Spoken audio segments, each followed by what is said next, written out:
SCP-016 Sentient Micro-Organism. Object Class Keter. Special Containment Procedures. SCP-016 is to remain within the confines of a 5 by 5 by 5 meter room at all times, maintained at a temperature not to exceed 0 degrees Celsius. SCP-016 itself is to remain in the Petri dish in the containment cube at all times, unless directed otherwise by Level 4 or 05 personnel. Full documentation of experimentation with SCP-016 must be submitted before and after samples and duplicates of SCP-016 may be taken. Failure to follow these procedures will result in termination or reassignment as Class D personnel. Only authorized personnel may be permitted to obtain samples of and experiment with SCP-016 under BC-L5 containment conditions. If an outbreak does occur, despite following the aforementioned procedures, directive-based personnel are to implement a code signal, lockdown, and containment plan. Infected personnel are to be terminated on site by security forces wearing standard mission-oriented protective posture, anti-biological and anti-chemical equipment. Should the infection not be contained after 48 hours, the on-site nuclear device is to be detonated. Remaining personnel are not to be evacuated under any circumstances. SCP-016 has been shown to survive for up to 6 hours in blood and up to several minutes in air. High-intensity ultraviolet light and high concentrations of chlorine bleach have been demonstrated to be effective in sterilizing non-organic materials. Description: SCP-016 is a blood-borne pathogen recovered from a mine worker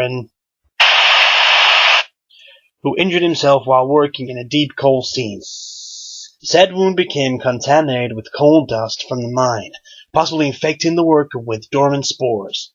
Over the next several days, SCP-016 proceeded to infect the remaining employees at the mining camp, as well as the CDC crisis team dispatched to deal with the epidemic.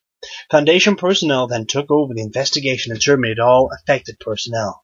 Patient Zero was brought into captivity, and the mine shaft was collapsed by an explosive device.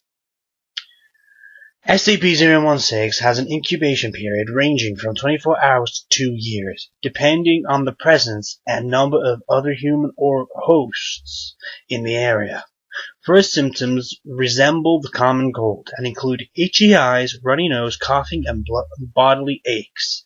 Phase 2 begins in 48 hours and consists of a controlled form of hemorrhagic fever, as the organism causes a small amount of blood to become aspirated in the lungs, creating an aerosol effect. During Phase 3, the host crashes and bleeds out, bleeding profusely from every bodily orifice, including the nose, tear ducts, anus, skin, pores, mouth, urethra, and in case of females, the vagina. Blood pressure skyrockets during the final stage. Hosts have been observed projectile vomiting blood to distances of over 5 meters. Should the host survive this near-total exsanguination, the pathogen will become dormant once more, returning to the incubation phase.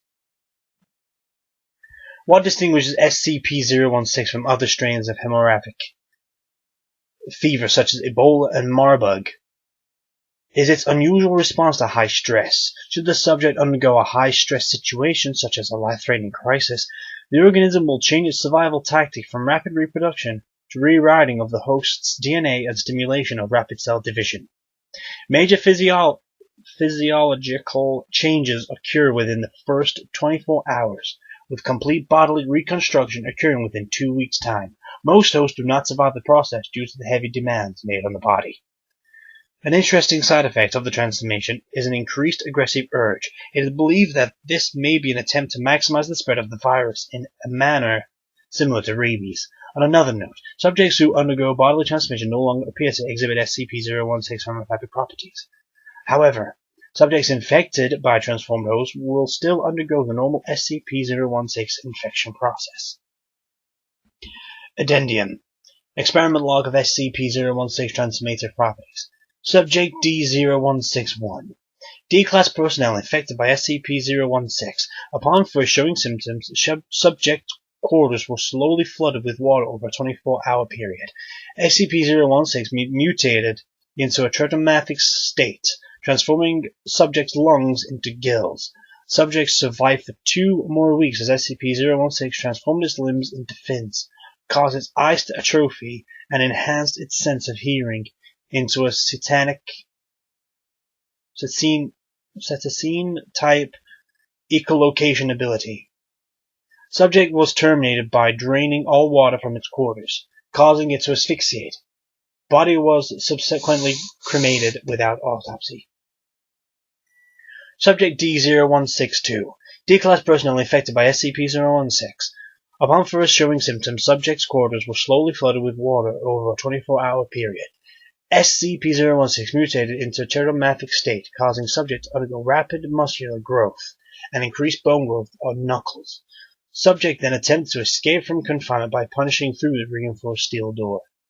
Subject was not successful and died drowning. Note: same situation, 2 different responses. Interesting. Doctor. Subject D-0163. D-Class personnel infected by SCP-016. Subject was previously a chemical engineer who poisoned his wife upon discovering her adultery. Upon first showing symptoms, subject's quarters were slowly flooded within over a 24-hour period. SCP-016 mutated into a teratomorphic state, causing subject to grow an unusual organ on his chest, consisting of a chamber of 2 separate tubes.